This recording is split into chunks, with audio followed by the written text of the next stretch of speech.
What's up, guys, and welcome back to the GameShow Global Esports Cup. This is going to be Game 2 between CIS Reject and ESB, though it seems like ESB may have forgotten their tag. That's a little bit awkward.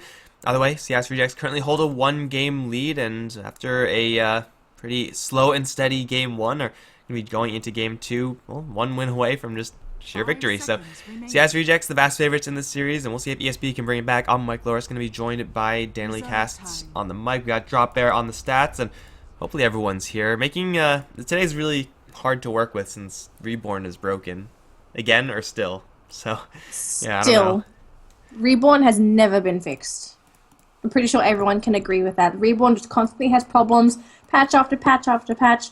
Valve says, we fixed this, and then all of a sudden says, but this is broken now. Oh my god. It's not a bug, it's a feature. It's a feature. Yeah. Unwanted feature. That's what it is. Lobby chat is, I always thought that was kind of overrated and useless anyway. Oh, definitely. Yeah, don't need that shit. We don't need lobby chat. We need microphones on 24/7. Have you experienced your microphone constantly checking itself for open mic when you play normal games? Because I've had it, and then Coddle Guy is now having it, so I'm not too sure about everybody else. Huh. 10 seconds. Well, I'll just like mute my mic then. It's not a big deal. 5 It doesn't seconds. bother me. Doesn't bother me, but either way, we'll see if any Reborn issues are going to bother these guys. Looks like we have ourselves a glacially slow draft. Winter Wyvern is the ban. Darkseer, Leshrac, Lena, Shaker, something around those lines for ESB, but kind of weird to see CIS Rejects take out the Darkseer after they themselves played it. Winter Wyvern was pretty annoying to deal with, but I think it's also a hero that they probably could have left in. I wouldn't be surprised to see a Tusk here for CIS Rejects. Since Tusk is such a strong hero. Now, there is one hero that I want to mention. There is a Bounty Hunter left in the pool just because he is not banned out, obviously. We saw CIS Rejects pick him up yesterday. We might see them pick him up today as well, but they're going to go for a Dazzle first pick instead, which is quite interesting to go for a Dazzle first pick. This hero typically isn't banned first. He's not really that high priority hero unless he's playing a core role in your draft and they say they must have him. So it could be interesting. We might see the Dazzle Shadowfiend combo, the negative armor combo, which we sometimes see. But aside from that, I don't really see any other reason for having this Dazzle first pick. Earthshaker, on the other hand, a bit of a different story. Amazing support. You can do so much with him.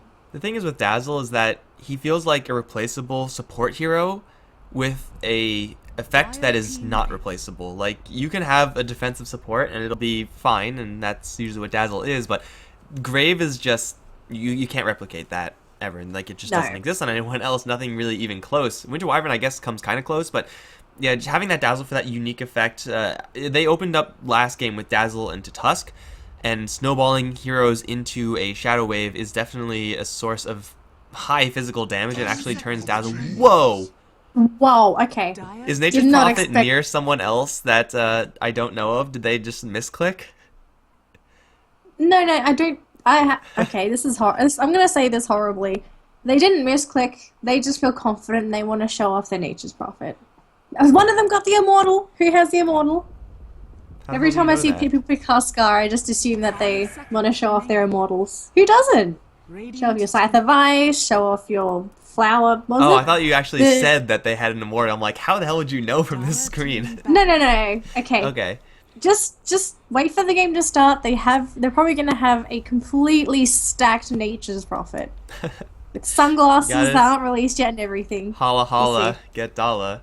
Nature's Prophet is a hero that we don't always see nowadays. Pretty much still does his job. Whether or not you want to have a hero that does that unit-based pushing, that's a little bit more up in the air, since we can already see Queen of Pain Shaker pretty good at clearing those waves out. What they do get is another way of enabling Dazzle to be aggressive, in that if you sprout, summon Treants, then Shadow Wave, boom, that's a lot of physical damage. CIS Rejects, how deep are they going to go into this pushing strategy? Are they just going to have some sort of utility Prophet is going to be a jungler, or are we going to go back to TI2? This is awesome. Okay, I have no idea what they're doing, but this is awesome. Maybe they're just picking their favorite heroes. We could just ask the teams, what do you do? You could just ask them, hey guys, what are you doing? What year is this? Could you guys tell us the strategy here? Is it level 1 Roche, though? Like, they have the minus armor, they have the sustain, Yeah. they have the summons. ES... Okay. Oh my god, we're going back to bench Drow. Are we gonna go Visage too? Please. No, that's too deep. Just do Visage, please. Too deep. It's probably Viper or Razor. I think they have to go for that. But, okay, looking at ESB's draft, it's very, very 6.7... Are we in 4, right? It's 0.74. It's very current meta, let's say. They got the Spirit Breaker, they got the Earthshaker, a lot of stunning action, a lot of damage follow-up, Lancer for the late game. Pretty much, basic draft. CIS rejects are taking a step back in time. Vengeful Spirit, I do think she has a lot of value still. Usually want to protect a super high priority hero. In that case, it's going to be a Drow Ranger. The problem here is that CIS rejects grab a Drow Ranger. Yes, with 4 other ranged heroes, so there's a lot of upside there. But up against a Spirit Breaker, up against a Phantom Lancer, and Drow Ranger really doesn't have any great tools at dealing with those heroes. Gust sometimes will buy you some space, other times it's just not going to come out fast enough. Radiant team pick. But it's an interesting draft by CIS. They're going to have global presence with the Nature's Prophet, so you can just have 2 heroes attempting to gank. Then you have a Nature's Prophet TP in the backline, just go for a Sprout. And what can they do to deal with that? This has to be a position 3 Spirit Breaker.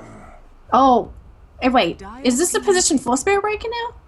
I don't like support silencer at all. Yeah, I don't either, but I feel like that's probably the best way to actually lane him right now. Like silencer, Phantom Lancer, Queen of Bane. Oh man, my god, this is kick ass. I love it. Like okay, this. so the silencer pick is, I think, a really good one for ESB. Like, you could just cancel Nature's Prophet's TP in if you see it coming, and then that pretty much just eliminates a hero from the fight. So there's a lot of value in that.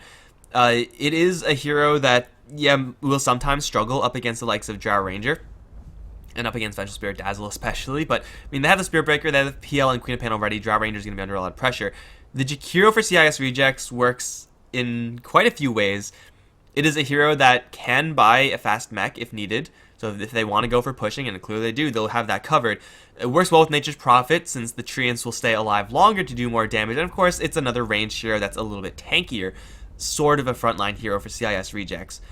I still don't know if they are well prepared to deal with a Queen of Pain, a Lancer, and a Spirit Breaker. But you know what? I'm interested to find out. Oh, I definitely am too.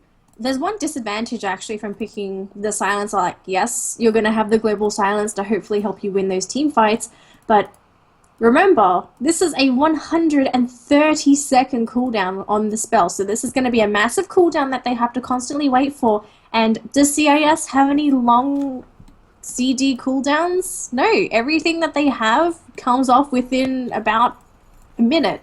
So they're not waiting for any ultimates. They're just going to keep on fighting, and they're just going to have to, at this point, hope that they can fight without the global silence at some point too. So it's... What is going on?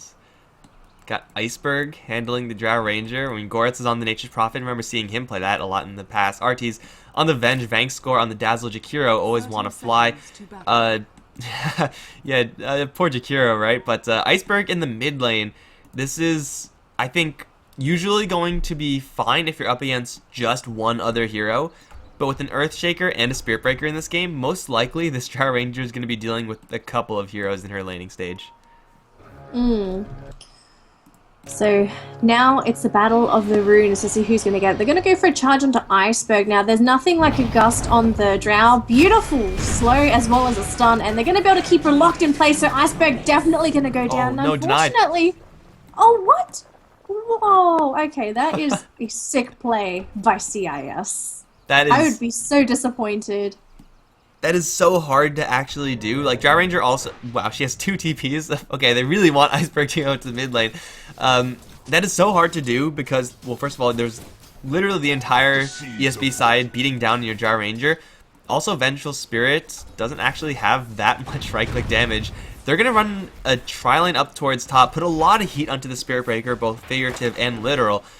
They're farming this Vengeful Spirit right now. I thought they would be farming the Jakiro, because, you know, he does that much better when he gets that extra gold. He could get the mech, he get the Yule Scepter. Vengeful Spirit with farm, I mean, it's definitely better than without farm, but not that by that much.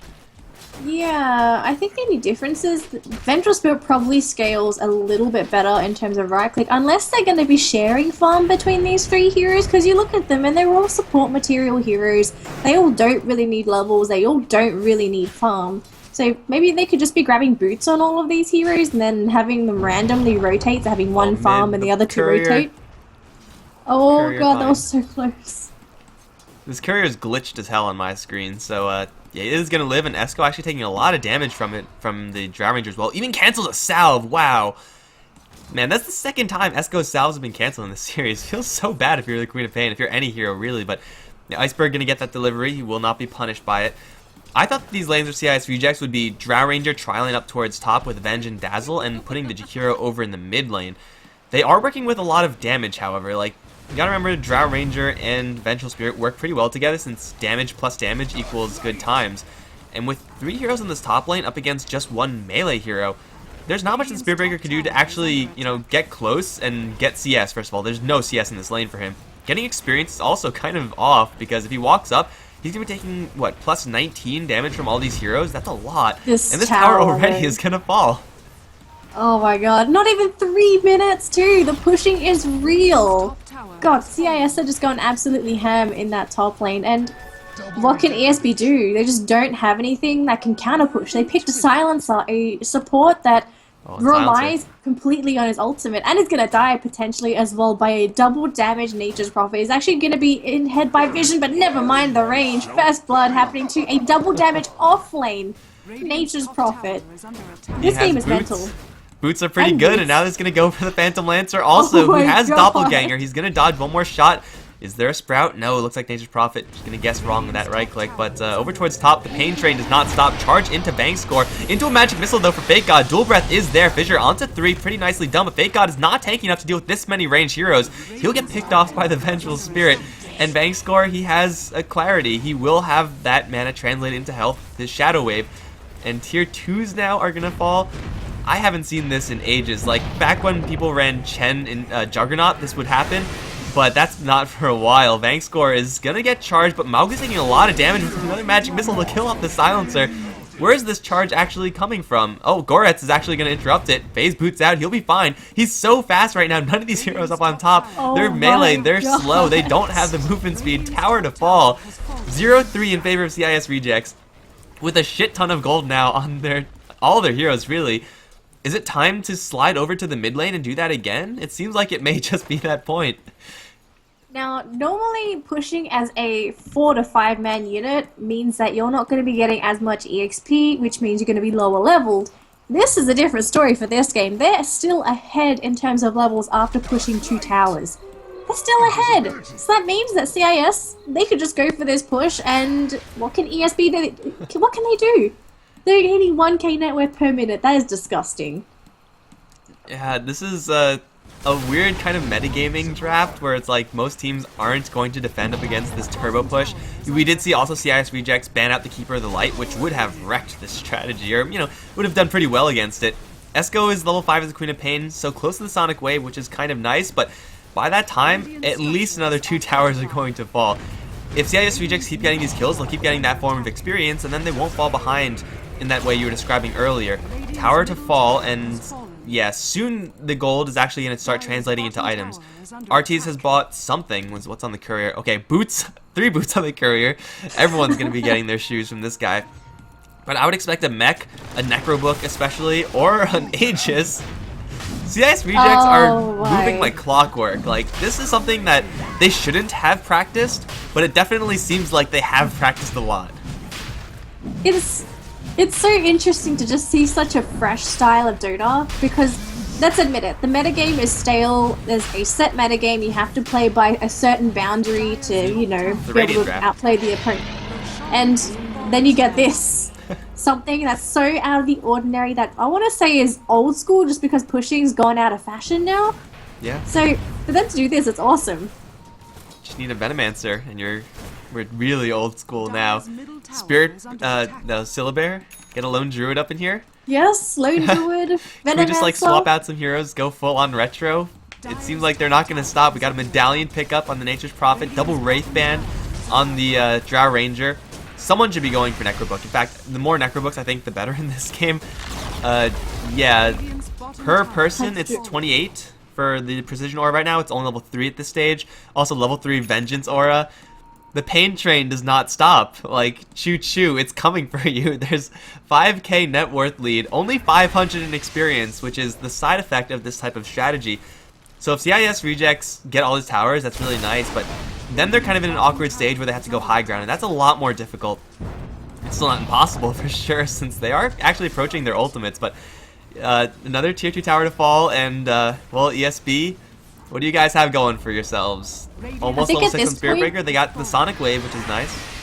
I think for ESB, it's just going to be high ground and the level advantage that they have. They've got 2 heroes with level 6, PL as well as Queen of Pain, but there's also a couple of heroes with level 6 on CIS as well, but they're going to go for high ground. Where's the defense from ESB? They're going to bring everybody in. They need to defend. If they can get kills and win with an advantage, this is going to be huge. It's going to negate everything that CIS has done. Ice Path only going to keep people away for a little bit. They're actually going to lose Cold Seaman very shortly. Gets picked up by the Drow Ranger. Jakira going to be taking all the damage. Sonic Wave onto all 5 heroes.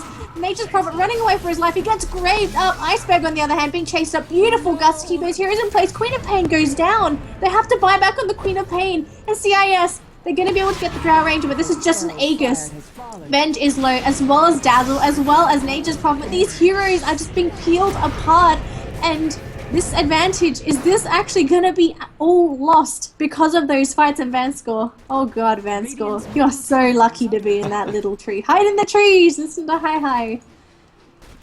Oh my goodness. 2 for 3, forced out a buyback from the Queen of Pain, but you know what? That's not actually a terribly huge deal.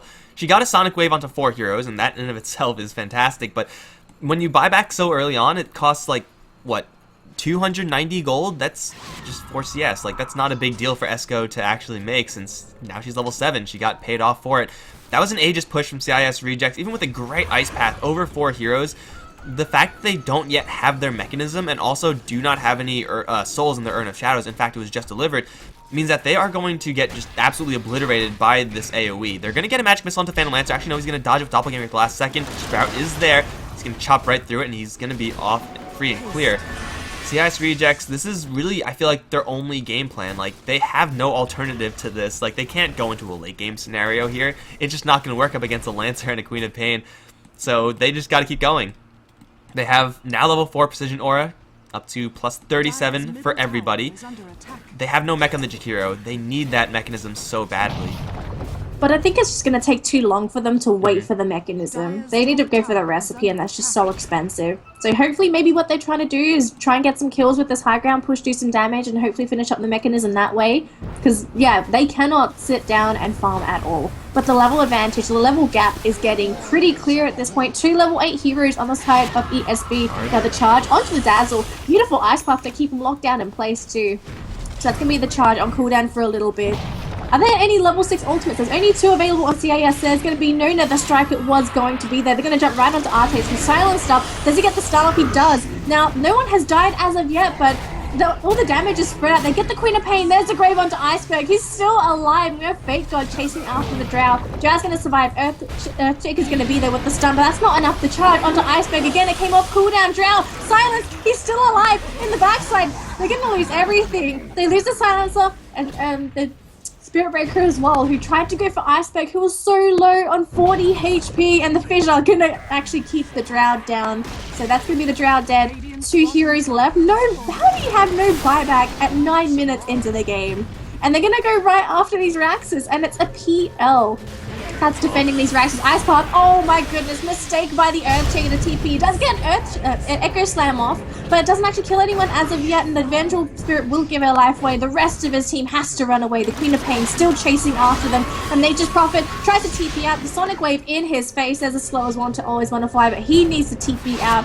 And in the meantime, do they lose that much? They don't. Oh, never mind. They get the Rax. Wow. That was almost worth it. It's only ranged. If it was melee, it would have been an even bigger win. Mechanism now up on the Jakiro. He got out of there, and that gave him just enough to grab that item. CIS Rejects, these fights are going okay for them, but really the thing that went super well was the fact that they got in for the secondary push before Esco had the Sonic Wave up. And we have a very similar situation right now. Sonic Wave is going to be down for another minute and a half, and CIS Rejects, they're good to go. They're ready to go in for round 3 on this bottom lane. Killing off range racks, that's the easy part. Killing off melee is a lot more difficult. But if they get any sort of pick off right now, like Mowgli, who is stuck in the trees right now, as long as Artis holds any sort of skill, he will get this kill very easily. Look at the damage from this Venge. Are you kidding me?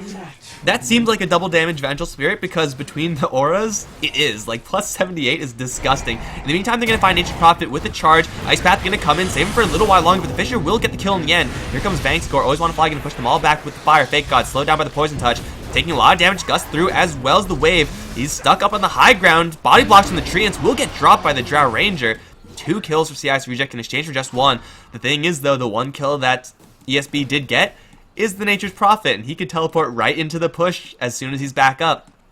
This is going to be round 3, no Aegis, but this is going to be a difficult defense for the ESB side. And honestly, CIS Rejects don't even have to keep going down this bottom lane. Obviously, they want melee racks, but you know, going for just the tier 3 unranged is substantial enough for only 12 minutes in the game that they could probably get away with it. Now weave onto everyone as well. Swap back onto Mowgli into the Ice Path. Magic Missile doesn't do a lot of damage, but they'll have a lot to just beat him down. Artis has to drum charge, try to get out of there. He's taking a lot right now. Global Silence, they're not going to be able to help him just yet, but the Grave finally does come out. Charge coming through, getting connected to Always Want to Fly, not doing a ton of damage, however. Mechanism will be up in just 10 seconds. Artis staying on the back lines right now. They're going to send wave after wave of trees into this tower. Another lance to be thrown by the Lancer, not going to do a ton, however. The melee racks are in trouble. They're going to be fortified right away. Mechanism back up online for the Jakiro with the Arcane Boots as well. CIS Rejects are perfectly sustained. They get another Ice Path onto Fake God. He does try to charge in, but the Phantom Lancer is in the most trouble right now. Will slip away up at the top as they try to lance onto RTs. Fake God can't do enough damage right now. Has another strike. He's going to turn out with Sonic Wave. Not enough. And Echo Slam also not enough. Fissure onto 2. Pretty good, but Cold Siemens is pretty much out of gas at this point. He's going to hit with the Ice Path and will get dropped. Now Esco going to blink into the back lines. He's going to get hit with the Magic Missile and the right clicks. So much damage from these ranged heroes. They're all gonna fall, and Mowgli's gonna stay still, give up his life to Iceberg. 7-17, CIS Rejects have done it. They've cracked the bottom lane, and now ESB, they're completely out of gas. They have no more buybacks. Only the Phantom Lancer's alive. He's gonna get caught with the Sprout, swapped back as well. No Doppelganger, no hope. It's a double kill for RTs, and it's a GG call. 13 minutes in the game. Are you kidding me? What the hell did I just watch? Well, we probably witnessed the most exciting game I have seen in a very long time. It was very quick, but it was a sugar rush. You have something, oh, I guess an energy drink. You take a sip, and then you just go absolutely crazy, and that's it. There's just nothing left. That was such a great game. I loved that. It was so different. Is that like CIS Rejects showed this off like so early on in their draft with second pick Nature's Prophet, that ESB had 3 picks, and 3 bans rather, to actually prepare for this. Yet here we are, they just got completely steamrolled. Since CIS Rejects said, we're going to go for this pushing strategy, guys, you better be prepared. And ESB just weren't prepared. Silencer would have been pretty good if they made it to 20 minutes, but not going to happen. God, that was so great. I would highlight this game. 13-minute highlight. People won't be wondering, oh, what's the highlight? You realize, oh crap, that's the full game. Yeah, the game is kind of already highlight length, so thanks CIS Rejects. That's actually incredibly convenient, guys. We're not done on this channel for today. I'm going to pull up the schedule real quickly. The next game is going to be in an awkward hour and 20 minutes. Might shut it off, might not. It's going to be between Walrus Punch and Aspera. I haven't seen Walrus Punch play, but Aspera, they've beaten Walrus Punch very recently in the past, so would favor them just outright. Guys, I'm Mikelorus. I've been joined by Daneliecasts on the microphone. Corrupt Drop Bear has been on stats. Hope you enjoyed the games. If you did, stick around for the next series. Follow us on Twitter at Mikelorus, at Daneliecasts, at Corrupt Drop Bear. And that will be that, guys. We'll see you in just a little bit for the next match.